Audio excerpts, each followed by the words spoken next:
powered by Riverside FM.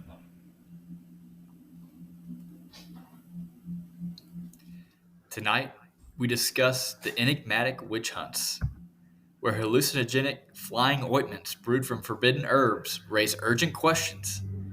Were the mass executions a pious purge, or a ruthless heist for land, gold, and the eradication of ancient psychedelic rites that threaten church control?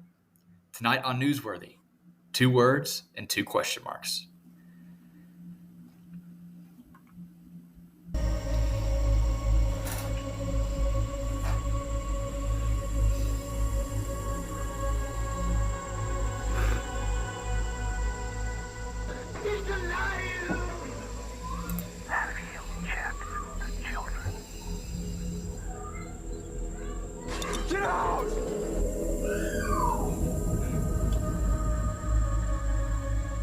You have scoured the podcast world and finally found us, Newsworthy with Steve and Jerry, where we delve into all things mysterious, macabre, or out of this world, and decide if they are truly newsworthy. 2 words and 2 question marks.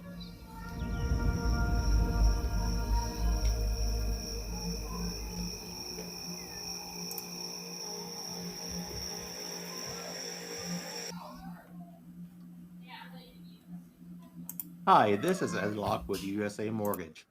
Buying your first home can be overwhelming, but here are 5 tips to make the process go smoother.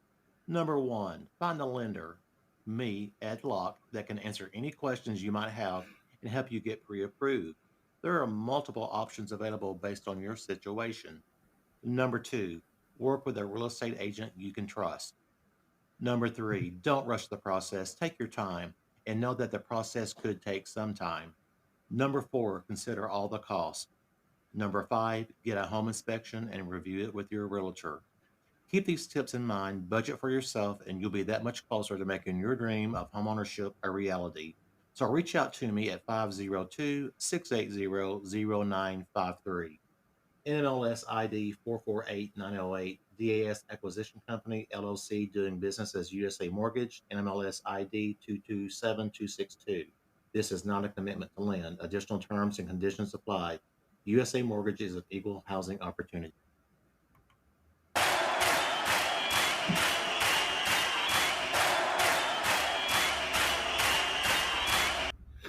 Brett, what are you doing? Oh, Brett, we have lost your sound. Where did you go? Technical difficulties. Brett, We're going where virtually. have you been? I heard What the are you kids doing? screaming in the background, so I muted myself during the thing. Anyways, what I was saying was I'm on the best podcast in the world. Joe Rogan, he's trying to get like us, but he's not quite there yet. It's all right. Joe, if you ever want to come on the podcast, we can give you some pointers. Point some things out there that help you improve a little bit, I think. Yeah, that would be nice. That would be very nice. Brett, I just got to say, I realized something today. Oh, yeah? Yeah, I realized that a dragon would never explode. What's that? Well, they just wouldn't. However, a dino might. Oof. That was a good one. That's original, too. So I haven't heard that one yet. So that was a good one. Yeah. I was reading. Wait a minute. Wait. What? Just a minute. You say that as if all of mine aren't good ones. They are all excellent. Listen, here lately they've been excellent. Thank you. That's enough. Pretty rough. Rough. Nobody needs to hear your actual opinion. Just say yes. They've been pretty rough. Ooh, that's rude. I haven't laughed There's a in a reason while. your name's not on the banner. Oh, shoot. My another reason is my computer's about to die. As Brett just vanishes from the podcast. There we go. It was literally about to die. It was on. It didn't even give me a notification that I was going to die. Anyways, I was reading this week. Scientists are trying to cross cheetah and crab genes together. Do you know that? Oh, really? Yeah. I'm just worried because it can go sideways real fast.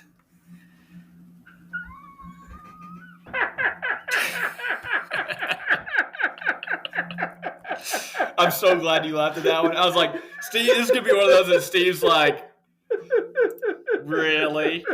And I thought that's a great joke.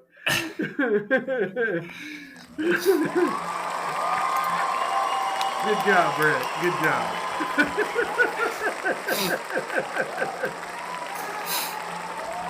Wow, that was excellent. Very good. Thank you. Man, that was probably the best one I've heard in a long time. Really was. Yeah. Oh man, that's high accolades. I mean, we got to just take out everything that Jerry ever says because Man, I started drinking some tequila that we got in Mexico, and I have never liked tequila, but I liked a couple bottles that I had in Mexico, so I bought them, and I just switched to bourbon. Bourbon is so much better. Oh my gosh, it was just like is it? See, I don't deal with any of that hard stuff. It all tastes like rubbing alcohol to me. When you went to Mexico, did they like just swarm you? They didn't try and sell you tequila. They'd be like, "You want some free tequila?" Yeah. I have this thing that it's called willpower, and I just said no, thank you, and kept walking. Well, see, I had that too, but then they said we'll give you free tequila, and I was like, okay. And then once I had all that free tequila, I was like, well, now I want some. That's the whole point. I know. Oh, trust me, I know. They were good. Actually, I left one of them. So we had they gave us 20 shooters of tequila. I left. We both left. We were like, no, we can't buy anything. We came back through, and they were like, look, we're going to give you this bottle and then this $200 skull thing and paint it. You just got to give us a good review. And I was like, all right, fine. And I was so drunk that I was just like, yeah, sure. Let's do it. See, I never do that when I get off the boat. And here's the why. I'm always petrified of missing the boat. I've seen so many dock runners that go in on shore and That's just crazy. Yeah, I didn't see any of those. Obliterated, and then forget what time it is, and then the big horn sounds, and you see all these people that have never ran a day in their life. Unlike you, congratulations on your personal best in the. Thank you. Who probably don't need to be running down trying to catch the boat. I don't ever want to be that person. The funniest thing I saw, and I was also, so I was the person who truly was wanting to go to all these shops. I was like, let's just go back to the boat. There's nobody on the boat. Let's go sit by the pool. I just want to just kick back and relax. I don't want to buy any of this junk. Right. And she was like, no, we got to go to the shops. But anyways, the funniest thing I saw was we were in this port city, and it was just all shops. They were just there for the tourists. There was nothing really to see. It wasn't it was Puerto Maya, I think. But anyways, we were there, and I was like, let's get out of here, because we were just getting swarmed every turn we took. And I saw this guy. He was in a wheelchair. And the guy had this huge duffel bag that was made of leather, and he just sat it in his lap and was open. I mean, dude was in a wheelchair, so he couldn't leave. He was trying to, and he was opening it, showing him all the pockets. Oh man, it was so funny. That's hilarious. I was getting out of there. The funniest thing to me when you go to those places, and I have to remember in my head, this is their chance to make their money, right? Oh, for sure, yeah. So I try to be very cordial, very nice to them. But I absolutely lose my. Nothing will turn me away from a shop faster than going to Mexico to buy something that's made in China. You know what I'm saying? Dude, that if you're selling, so when they Go ahead. Oh, I was just saying that they advertise everything. Go ahead. Your computer's glitching. All right. Are you back? Are we good now? Can you hear me? Yeah, I think so. Yeah. Okay, cool. So anyway, I What were you was saying saying? I don't like going to any of these places, and then I have to buy something that's made in China. I'm out. I don't. No, thank you. If you are hand making something, Robin bought. We were in Puerto Rico, and there was an artist there that was making this bracelets and earrings, and she got to pick it all, and he was making it literally right then and there. Right. Those are the things that I'm in. What you want half my fortune and first kid, I'm in. Take Peyton. He's good. You have a new son. Those things are the things that I really like. I could give a hoot about going to your shop and buying something from China. No thank you. Yeah, and we went to this one place, and then they say everything's like handmade, and we got these bags for the girls, and they were like, "Oh, it's real leather." It wasn't real leather, but like you could smell leather, right? Right. Like leather has a smell. Right. I'm not dumb. I know this is real leather. Like, but yeah, that was the thing I hated about it. But it was just everybody was trying to sell you something, and yeah. But, and one of the worst is no longer there, unfortunately. Jamaica is one of the worst places to go for people pawing at you, trying to get you to come to their shops. Oh, really? Yeah, in Jamaica, I am terrified to see what Jamaica looks like today. Why's that? Hurricane Melissa just went through the heart of the island. Listen, Category 5. I 200 don't miles sustained watch wind. the news. I don't watch the news. It was the 4th largest storm ever recorded in recorded history. The 4th? The 4th. Oh my gosh. The millibars on the, and I always get this stuff wrong, was the lowest ever to hit land. If I'm remembering that, I'm doing that from memory, ever. Which that dictates the ferocity of the center of the storm, how compact the storm is. But it hit land early yesterday morning as a Category 5 storm, the biggest that had ever hit Jamaica. So prayers out to those people. They're going to need help for a long time. Yeah, no kidding. And like I feel like that, like here, like I just think of like tornadoes. Like most people have like some sort of cover. You have like a basement or a crawl space you can go into. I don't see that being the case in Jamaica.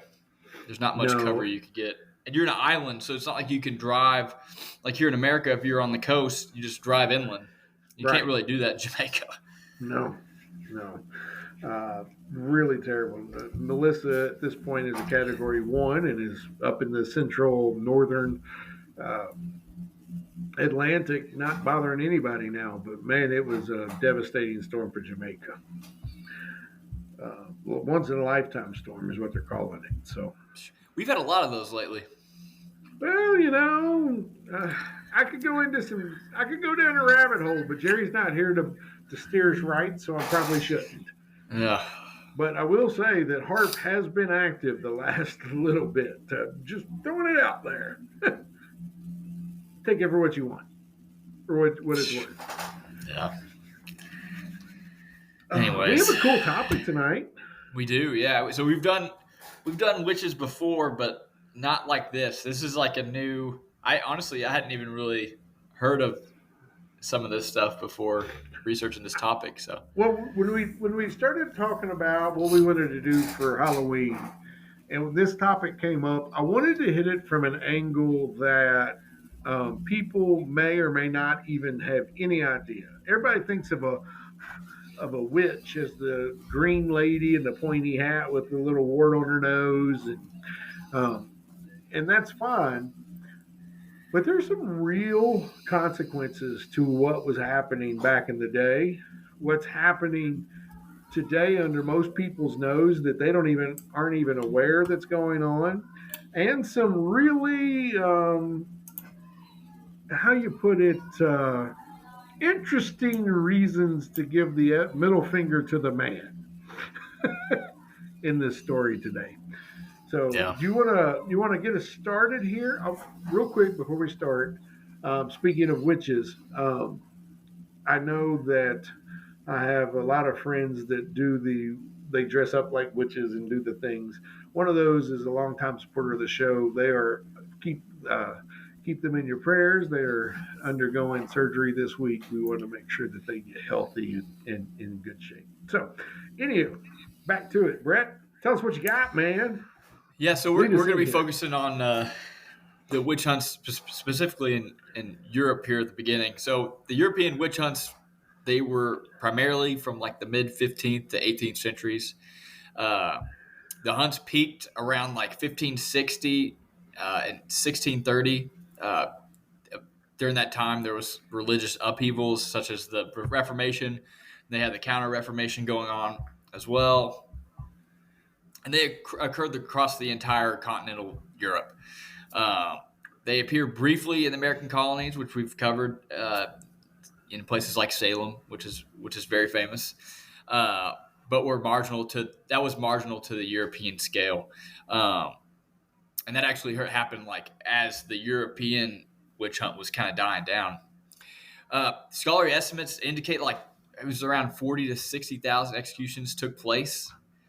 Most of these were burnings, hangings, or beheadings. Oh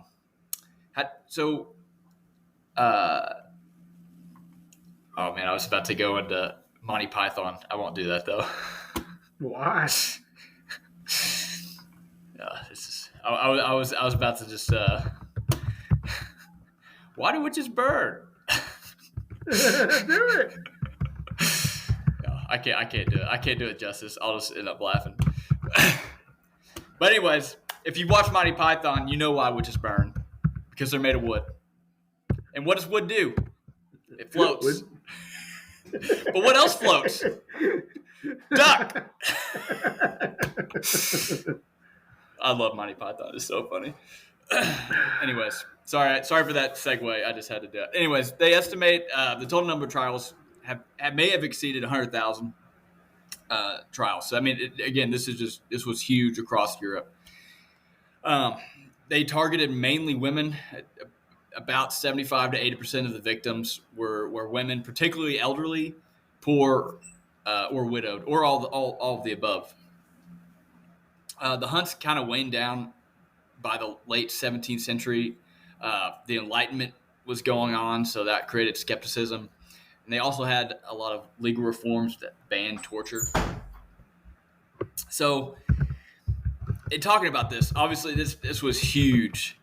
So Steve, do you think that this was more of like, well, there was like talks of witches and then this created like a continent-wide panic attack? Or do you think that the system knew exactly what it was doing and exactly how to profit from this fear? That's a great question, Brett. And what I would think, here's what I think. I think that what started as a how do I put this? What started as a witch hunt, if you will, what started as a real fear, a real concern. There was a few guys or a few hundred guys that said, hey, you know what we can do with that? We can make a lot of money off of burning witches and stealing their property. So I think it started and I think it was rooted in maybe a real fear that some unscrupulous folk decided that they could make a lot of could use to make a lot of money. No. No? I said yeah. No, I agree. Especially after researching, yeah. Oh, gotcha. Yeah. Sorry. My kids just walked in, so I had to get them out of the room. But anyways, yeah, I agree. And honestly, we see it's not just something you kind of alluded to it a little bit before the episode. This is not something that it was just, oh, well, that's the 1600s. That's just what they did. That's still happening today. Yeah. Yeah. People will try and make money on whatever they can, especially fear. Fear is the best tool by far. It absolutely is. If anybody can run, I mean, look at our insurance market. That's people making money from fear. 100%. 100%. I mean, fear of losing everything, fear of Yeah. your house burning down, fear of rear-ending another car. Yeah. And then you get penalized for using that. Oh, don't even get me. That's a rabbit hole we can't go down. We'd never come out of that. It would take It's too almost as bad long. as taxes. All right. Well, let's move on. So yeah, I 100% agree. And so like, and there's a lot of examples of this happening where the man, the state, whatever you want to call it, made money. They acquired wealth by doing these witch hunts. So the first one I want to talk about is the Bamberg witch hunts, which happened in Germany. It happened from like 1628 to 1631. So Bamberg was a hybrid church state. So the leader of the area was prince and bishop, and his name was Gottfried Franz von Aschhausen. I'm butchering that last name, but basically he orchestrated one of Europe's largest witch hunts. It's said that he executed around 1,000 people, and this was all during the 30 Years' War. So Germany was struggling financially during this huge war. It's actually said that Germany lost over 50% of its population during this time, which is insane. And the trials seem to have targeted wealthy elites. It even included the city's mayor, Johannes Hunius, whose properties were seized. The total confiscations of just the mayor's property and their stuff was about 500,000 florins, which in today's money is about 16.2 million. And all this was getting funded or funneled into the bishop's treasury to offset those debts and fund defenses. Imagine that. Yeah. So the second one I want to talk about is the Würzburg witch trials. Again, this was in Germany about the same time. Bishop Philip Adolf von Ehrenberg, he oversaw executions of up to 900 victims, which included nobles and clergy, and all of the properties received by the state, similar to the one in Bamberg. And we actually have pamphlets from this area which provide evidence that these hunts eliminated rivals, they eliminated debtors, and then it allowed the state to gain even more wealth. So yeah, Germany during this time was definitely making a pretty penny off of these witch hunts. The last one I want to talk about is a little bit different. It's a man named Matthew Hopkins. This was in England in the years 1645 to 1647. Matthew Hopkins was a self-proclaimed witch finder general, and he profited personally during the East Anglia hunts. So he charged communities 20 shillings, which is about £100 per day, which I guess in American money would be about $80. At $80 per day, and that's in that time, I guess. Plus expenses for investigations, and this led to about 300 executions. Now, and here's what I want to talk about with this, because if he doesn't find anybody, they're going to be like, well, we just wasted our money. So no matter what, he's finding some witch. You know what I mean? Like, he's finding a witch. So he operated it was kind of like a power vacuum. This was right after the English Civil War. He and his associate, his name was John Stern, they were paid per proven accusation. So again, it's just another reason why they need to find a witch.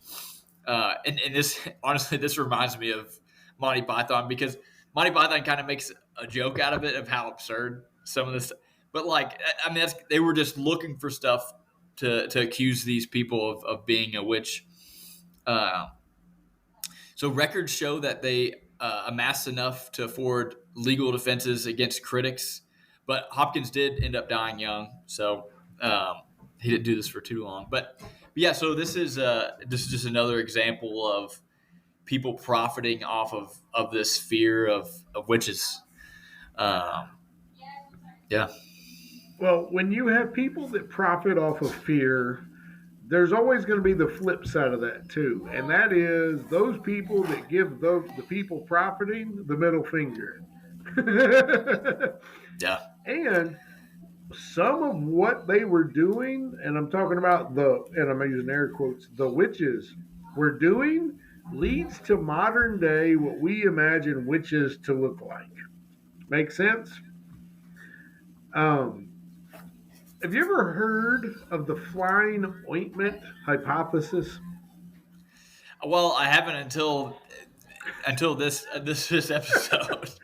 So, the most cited link between witches and psychedelics is the medieval idea of flying ointments. Basically, it's a greasy salve that's rubbed on the skin, often with broomsticks or chair legs that supposedly allow a witch to fly to the Sabbath or some sort of demonic gathering.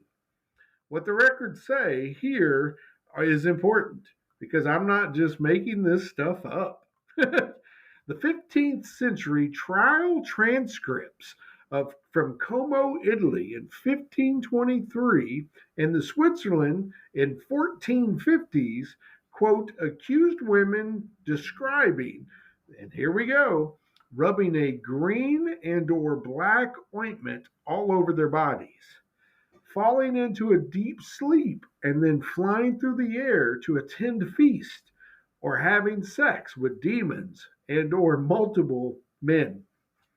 Church interrogators often interpreted this as demonic illusion, but modern scholars see this as pharmacological effects. So basically, they were flipping the bird. Now here's how we know that some of this stuff really worked, because we have record of it. Ingredients from some of the surviving recipes: belladonna, which is it's atropine, and I can't even begin to pronounce some of this stuff. But the effects: delirium, vivid hallucinations, and sense of flight. Henbane, same as above, used in medieval anesthesia. Mandrake, these are all natural plants. Hallucinations and sedation. Datura, intense delirium and amnesia. Hemp, which we all know around in Kentucky. THC, mild euphoria and altered perception. So maybe witches weren't practicing the demonic. Maybe they were just very, very good gardeners. Yeah, I need some of that ointment. How many? So many of these trials actually mention the ointment. Northern Italy and Switzerland, about 10 to 15% all trials mentioned ointments. And in Italy and Switzerland, the highest concentration of flying confessions. Germany, less than 5%. Most of those were herbalist healers that were accused. Scotland and England, less than 1%, no ointment references. And in Spain and Portugal, the Inquisition was mainly focused on Christian and Judaism and not actual drugs. I just thought it was really funny that these ointments, that of all the things, and I guess they used the broomsticks because they were women, and back in those days, women were meant to keep the house or whatever. So they would use the broomsticks to... Shame on you for saying that. Oh my gosh. Oh, shame on me for saying the way life was in the 1500s. Dang it, Steve. You're so controversial. But that's the reason they used the broomsticks in the way that they did. They wanted it to be a filthy fu to the class of people thinking that they were witches, which is why they did such lewd things with the broomsticks, in a way to get them high, basically. I loved it. I thought it was Do great. whatever it takes. No, I thought that was a interesting take on. I never heard about the broomstick thing, so that was news to me for sure. That is obviously the woman's part of the body that can't absorb the chemicals fastest, I suppose. I guess, yeah. I'll take their word for it. Yeah. So let's talk about some of the myths versus the reality. All witches, the myth, all witches were tripping on ergo, which was an LSD precursor. The reality is ergo causes convulsions and gangrene, not organized Sabbaths or archaeological witch sites. The myth, the Sabbath was a mass psychedelic ritual. The reality is there's zero physical evidence, including mushroom circles, that show that there were any type of DMT plants in Europe.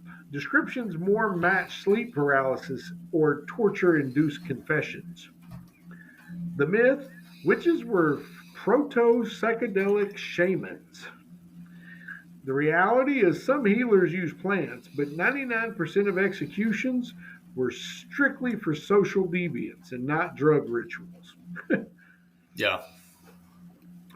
So pretty crazy. Now we do have the flip side of that is, my gosh, put a muffler on that bike. The flip side of that is we do have a timeline of the development of psychedelic plants in Europe. So pre 1000 CE, all we had was henbane, and that was in Viking graves.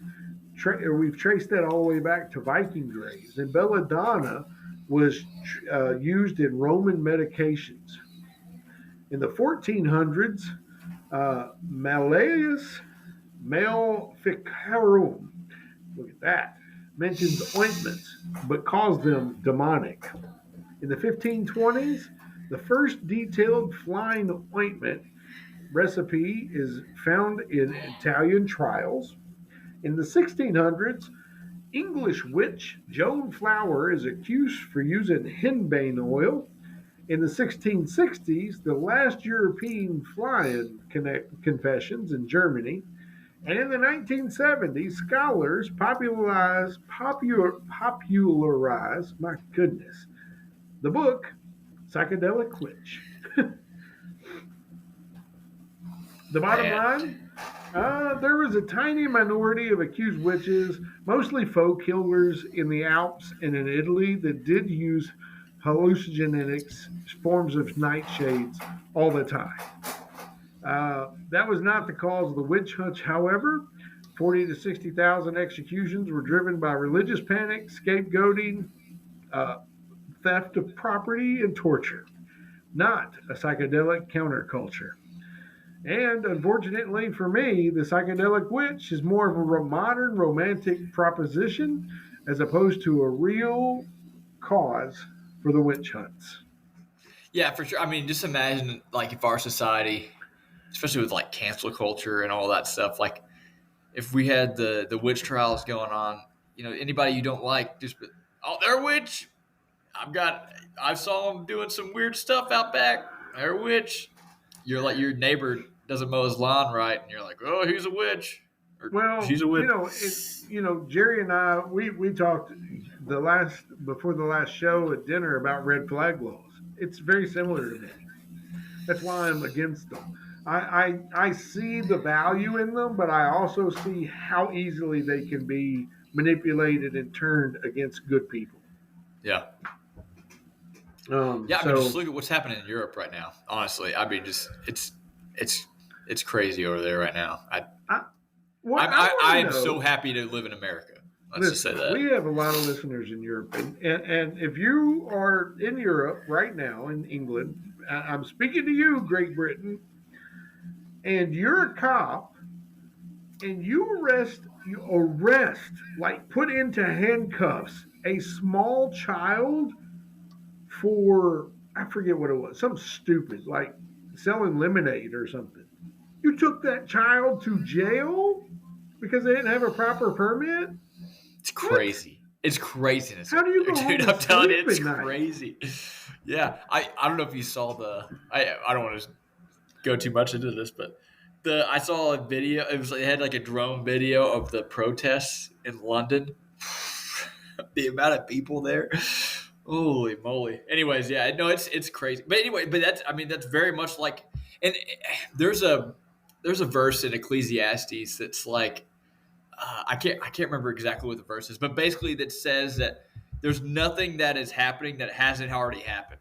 Like history repeats itself, just in different ways. But just because we're living in a technological age, like, none of this stuff ever, we're so far in advance from the 1500s that, we'll never, well, it just happens.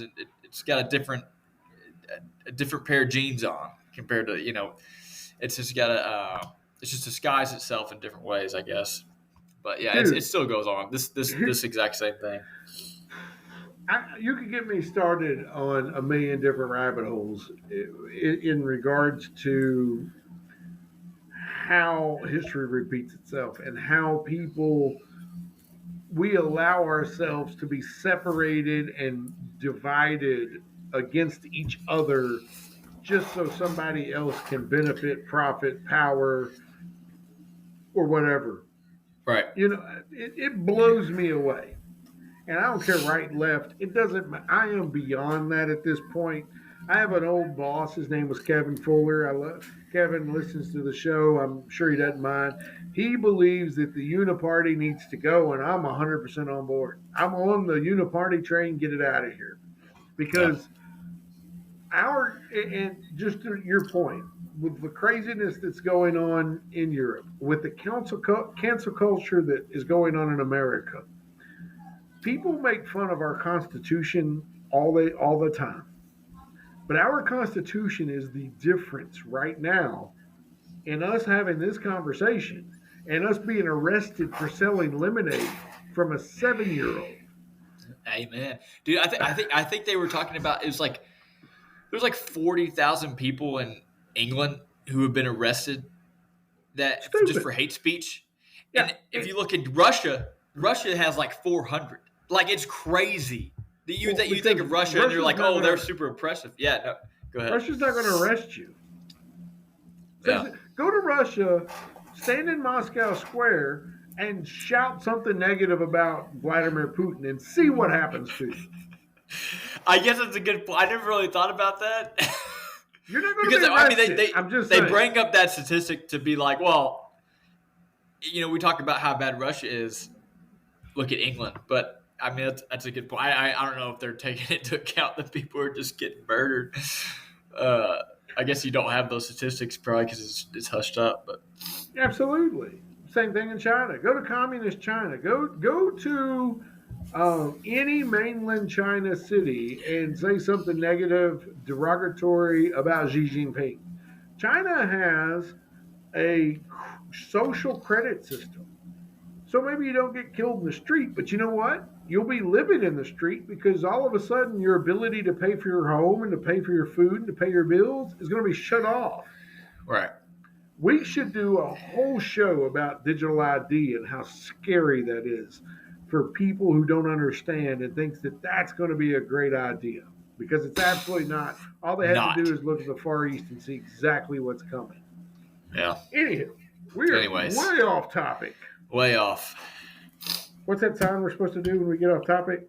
I can't remember. Jerry knows. I think it's that. Yeah. We're missing Jerry. Jerry, where you at? Jerry had a birthday party tonight he had to go to for his grandson. Congratulations. Happy birthday, Asher. Yeah, happy birthday. But, yeah, no, and I really do like the witch trials, just in the sense that we can see it and we should learn from it, right? But I don't think we do. Well, that's exactly it. Yeah, I think that there's even stuff that's happened just in the last like 6-7 years where I would compare it to something like this, where there was a small minority who were profiting off of fear, right? So I think that it happens very often. And honestly, in this particular instance that I'm thinking of, Steve, you probably know what I'm talking about. It was basically like a witch hunt, right? It was like half of the people were basically, it wasn't like, they weren't getting arrested or killed or anything, but people were losing their jobs. Anyways, I don't want to get too political, but I like this stuff continue. This stuff will happen again. Happened in the 1600s is going to happen in the 2000s. It's just human nature. Human nature always stays consistent overall. So It absolutely does. And that's not you don't even have to go back generations. You can go back 20 years and find places where powers overstepped their boundaries and people revolted. You can go back to and I know you don't mean to go political, and neither do I, but you have to look toward politics to find where this happens. In today's world, it wouldn't be me and you persecuting witches. It would be the government. It would be a coalition between the government and some sort of religious sect that would be doing the witches, or it would be, that is the closest lowest denominator in today's world, right? So go back 20 years when we sent, when Vietnam happened and we sent people to Vietnam, and that was a power thing, and then the people revolted against that. When our government used power to keep slaves down and our people revolted against that, to go a few more years back. Go back a few more years when the British tried to keep a whole peoples on a totally different continent down. Yeah. And we gave them the bird without the broomsticks. And that is the flow of the way things go, Right. So let me ask you this. Do you think that there's any... So we've talked about the witch trials before. Do you think that there's any sort of reality in the fact that witches existed or still do exist? Oh yeah, absolutely. Yeah, I think that's kind of obvious though, because there's self-proclaimed like Wiccans and witches. In fact, 0.4% of all Americans think that they are either Wiccan or witches. 0.4? That's 0.4.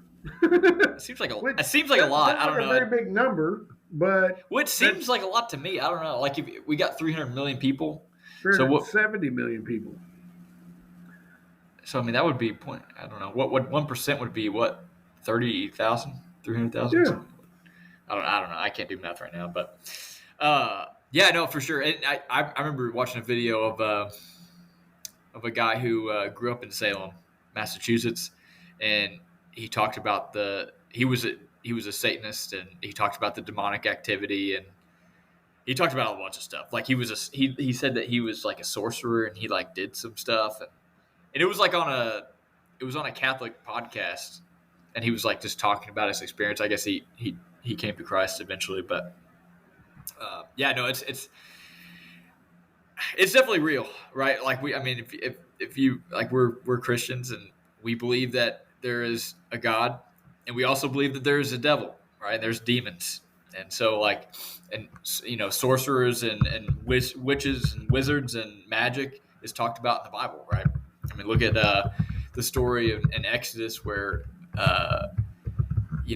Aaron's staff turns into a snake, and then Pharaoh's sorcerers they turn a staff into a snake, but then of course Aaron's staff eats the other snake, right? Just to show that God is greater. But the fact is, magic does exist, right? Well, But I can give you a very good, very recent example of what. So, to me, witches and witch hunts have always been either about exuding power or taking power, meaning the witches exuding power or being the power taken away from them by removing of their land and their wealth. But in 20 and on February 24th, 2017, launched by Michael Hughes, an author and occultist, in via many Medium articles, launched a spell to bind Donald Trump and all those who enable him, and it was performed at midnight under a waning moon. A waning moon. What do you think about that? 2017, huh? It doesn't look like it turned out too good. Well, not for them. In 2018, the target of another witch spell by the Brooklyn Witches was Brett Kavanaugh. At that time, he was a Supreme Court nominee. It was a public hex ritual during his hearings. They actually sold tickets and raised funds for LGBTQ plus charities. The Moon in 2019, which was symbolic, the group was Lana Del Rey, who is a musician, tweeted that she joined a mass hex on the moon to bind Trump and enablers. It went viral, although it was unclear if it was ever performed. Police and white supremacy in 2020. Witches versus patriarchy. This was mainly came up with on Reddit with over 500 plus thousand members. Basically, it was a monthly blue moon hexes on systemic racism and police brutality. And on 2021, the January 6th insurrectionist by independent covens throughout the United States was doing online rituals to bind rioters and to protect democracy. You know what's funny? The last two words that you just said, protect democracy. Yeah. Democracy got this person elected. You know what I mean? It's like, it's funny because like when, anyway, we're getting too political here, but it's just, no matter what side you're on, right? No matter what side you're on, please stop thinking we live in a true democracy. We live in a democratic republic. Please stop that. Yeah. That drives me insane more than anything in the world. I got just a couple of few more hexes that are very recent. In 2022, the target, Vladimir Putin, who we just mentioned, was hexed by Ukrainian witches who performed the ritual of fire in Kiev to curse Putin after the invasion. It used blood, knives, and war photos, and that was actually covered by routers. In Brazil, 2019, the target was Jair Bolsonaro, and Sao Paulo witches hexed him over Amazonian fires, burned effigies in public. And in 2019, in the UK, Boris Johnson, with his Brexit revolution to get the UK out of the European Union, London Coven hexed the government during this chaotic Brexit times. So it's very, very, very recent, and it's very real to these days to the people that are doing it, for sure. Right. Well, yeah, there's self-proclaimed witches today, right? It's not like a thing that, I wonder. I didn't mean to cut you off, but I wonder if a lot of what people believe are witchcraft is nothing more than herbalist, or is what modern day people would consider herbalist. I follow a guy on video, and he walks out through the woods and he's telling you what this plant does and what that plant does and what this looks like. That guy in today's world could be considered a witch because he knows what all the stuff does and how to use it, and you know, So you're basically saying like people of because I would say like herbalists would be like a scientist essentially. Like they just right? know what these things do, right?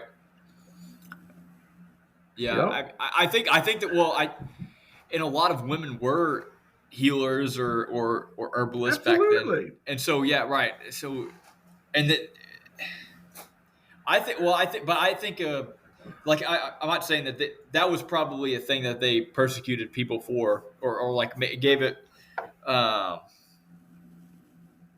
it added to the evidence that they were a witch back then.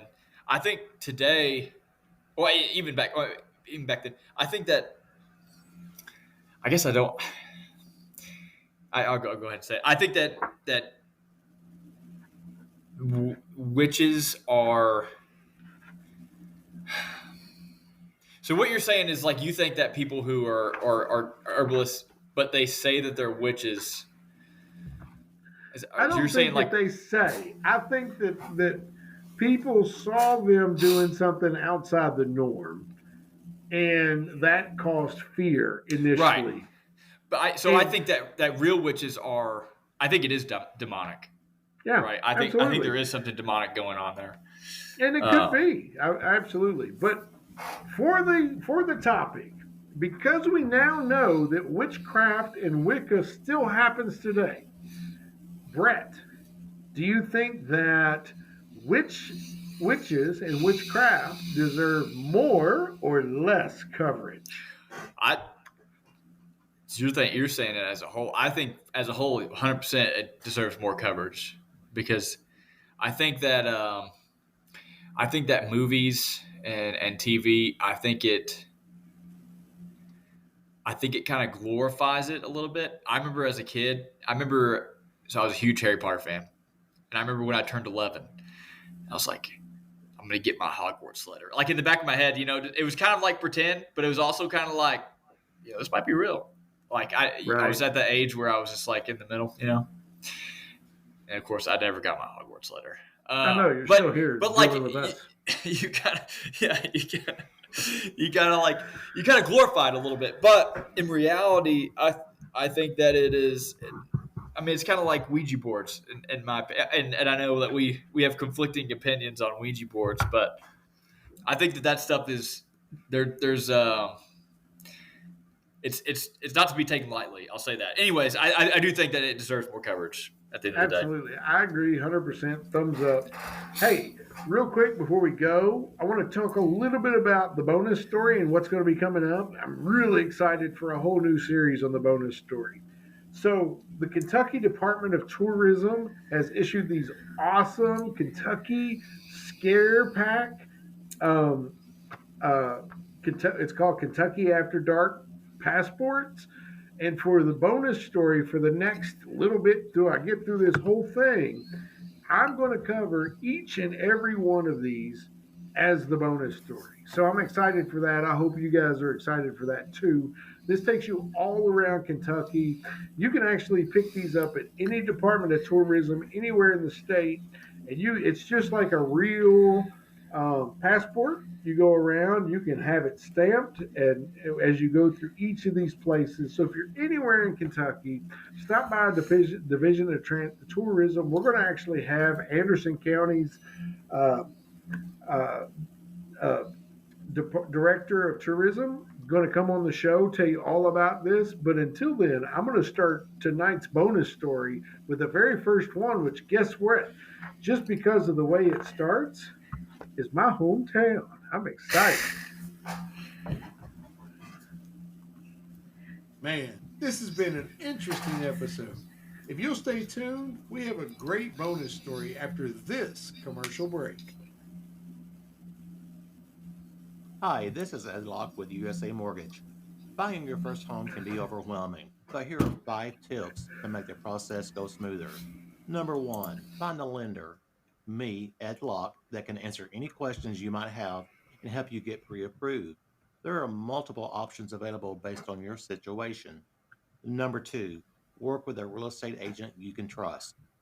Number three, don't rush the process. Take your time and know that the process could take some time. Number four, consider all the costs. Number five, get a home inspection and review it with your realtor. Keep these tips in mind, budget for yourself, and you'll be that much closer to making your dream of homeownership a reality. So reach out to me at 502-680-0953. NMLS ID 448908, DAS Acquisition Company, LLC, doing business as USA Mortgage, NMLS ID 227262. This is not a commitment to lend. Additional terms and conditions apply. USA Mortgage is an equal housing opportunity. Want to suggest future episodes? Share your ghost, cryptid, or personal encounter stories? Or let us know how much you love or hate us. Reach out to us at newsworthywithstevenjerry.com. And now, back to the story. As before mentioned, we're going straight to Cynthiana, Kentucky. So, ghosts just want to have fun, huh? Well, at Ra's Opera House, they do. Wildly known as one of the most haunted places in all of Kentucky, this venue is home to fantastic performances, movie screenings, and specter sightings confirmed by numerous paranormal investigators. Need an intermission? Throughout all of October, Roz offers ghost walks, telling the haunted history of Cynthiana. In fall, you can check out Skeleton Town, where the entire city is taken over by over 1,000 5-foot tall plastic skeletons. And if that's just not enough skeleton for you, you can adopt your very own at the Skeleton Adoption Agency, much cheaper than a real kid.